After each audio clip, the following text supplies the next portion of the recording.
الآن أقول قصيدة للذي هو همزة الوصل بين الأرض والسماء إلى النبي صلى الله عليه وسلم، وأقول عن الحرف يراك. قل هل صليت على أحمد؟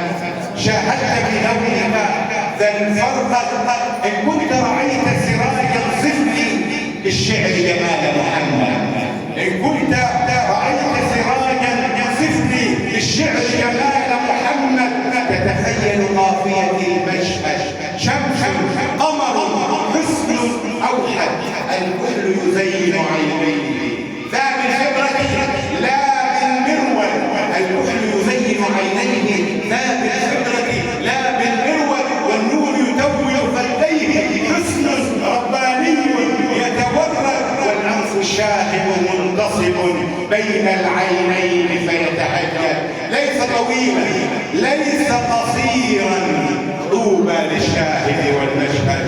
المسك يفوح إذا يأتي بعد مضي لا يتبدد، أشممت الورد ورائحة أنت من عطر يتجدد. من فاز برؤيا سيدنا هذا الموعود هو الأسعد.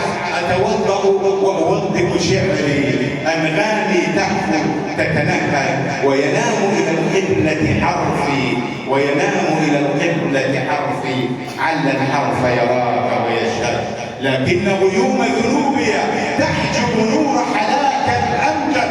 يا رب أتيت حبيبي ذا شعر يسجد ها يتشهد، سامح لي يا ربي وافتح باب الرؤيا، لحني يسهد، الشوق يلامس قافيتي تصحو تتورى، فمتى يصعد ضوء قصيدي ويقبل بالبهجة أحمد، ويقبل بالبهجة أحمد. كل عام أنتم طيبون.